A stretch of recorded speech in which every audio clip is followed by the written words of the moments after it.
Hello everyone, আসসালামু আলাইকুম। Welcome back to my channel. হঠাৎ করে খুব গরম পড়েছে। এই গরমে কিন্তু ঠান্ডা ঠান্ডা ডেজার্ট অনেক ভালো লাগবে। সেখানে যদি হয় মিষ্টি দইয়ের রেসিপি, তাহলে তো কোনো কথাই নেই। একদম দোকানের মতন পারফেক্ট একটি মিষ্টি দইয়ের রেসিপি আজকে আপনাদের সাথে শেয়ার করব। বাসায় যদি দইয়ের বীজ না থাকে, দইয়ের বীজ ইনস্ট্যান্ট কিভাবে বানাবেন সেই রেসিপিটিও আপনাদের সাথে শেয়ার করব।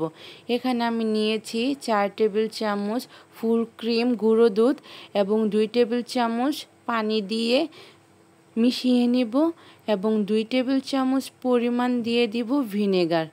আর কিছুই দিব না। এটার মধ্যে ভালো করে নেড়ে চেড়ে মিশিয়ে নিব। ব্যাস তৈরি হয়ে গেল দইয়ের বীজ।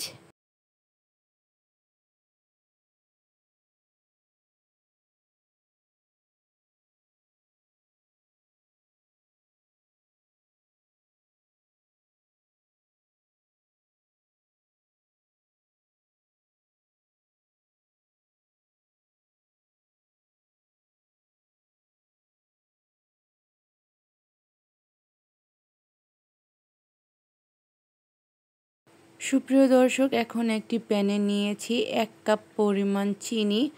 চিনি এখানে আপনারা বাড়িয়ে কমিয়ে নিতে পারেন।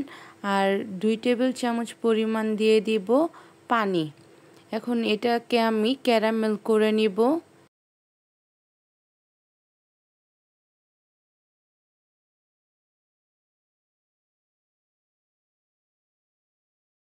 সুপ্রিয় দর্শক, ক্যারামেলের মাঝখানে কালারটা এসে পড়েছে।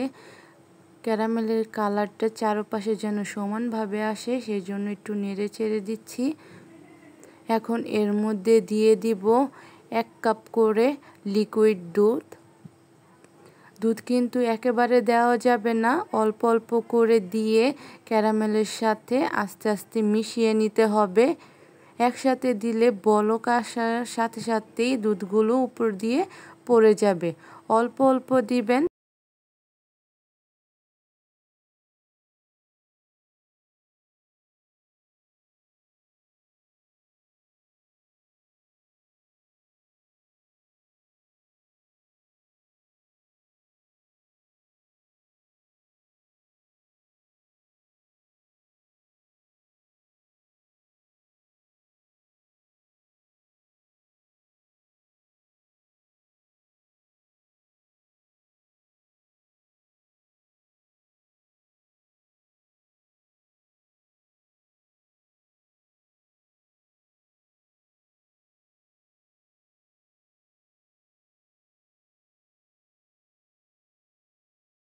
সুপ্রিয় দর্শক, দুধ দিয়ে ভালো করে নিচে নেড়েচেড়ে দিতে হবে।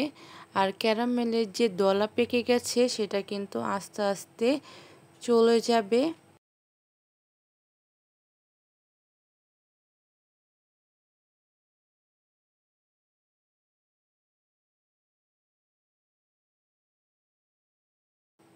সুপ্রিয় দর্শক, আপনারা দেখতেই পারছেন ক্যারামেলের যে আঠালো একটা ভাব ছিল সেটা কিন্তু এখন আর নেই, পুরোপুরি দুধের সাথে মিলে গেছে।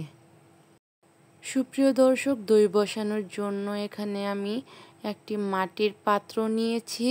আপনারা চাইলে কাচের বাটিতেও দইটা বসিয়ে নিতে পারবেন। আগে থেকে যে দই বীজটা আমি তৈরি করেছি ইনস্ট্যান্ট, সেটা একটু আমি মাটির পাত্রে একটু মেখে দিব। সুপ্রিয় দর্শক, আমি এই ফাঁকে দিয়ে দুধটা পুরোপুরি ঠান্ডা করে দিয়েছি। পুরোপুরি যদি ঠান্ডা না হয় তাহলে কিন্তু দইয়ের বীজ দেওয়ার সাথে সাথেই দুধটা ফেটে যাবে। তখন কিন্তু আপনারা মিষ্টি দই তৈরি করতে পারবেন না। তাই অবশ্যই দুধটাকে ঠান্ডা করে নিতে হবে।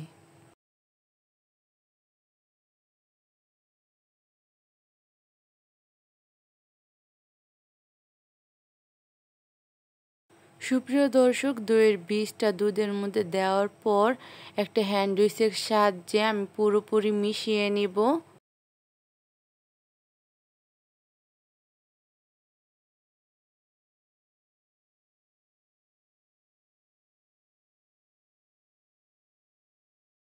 সুপ্রিয় দর্শক, মিক্সড করতে করতে একটা ক্রিমি ক্রিমি ভাব এসে পড়েছে আর উপর দিয়ে ফেনা উঠেছে, তখনই বুঝবেন যে দইটা পারফেক্ট হয়েছে।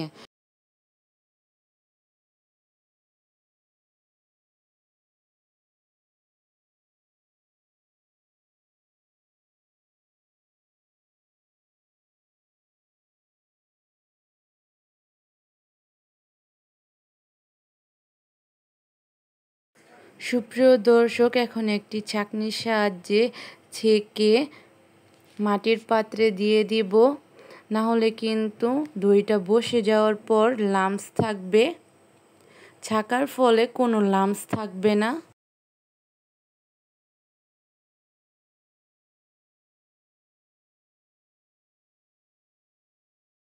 সুপ্রিয় দর্শক, আমার দইয়ের মিশ্রণটা পুরোপুরি ছাঁকা হয়ে গেছে। এখন একটি পাত্রে তয়লা বিছিয়ে এর মধ্যে দইয়ের পাত্রটা দিয়ে দিব আর চারপাশ দিয়ে ঢাকনা দিয়ে ঢেকে দিব।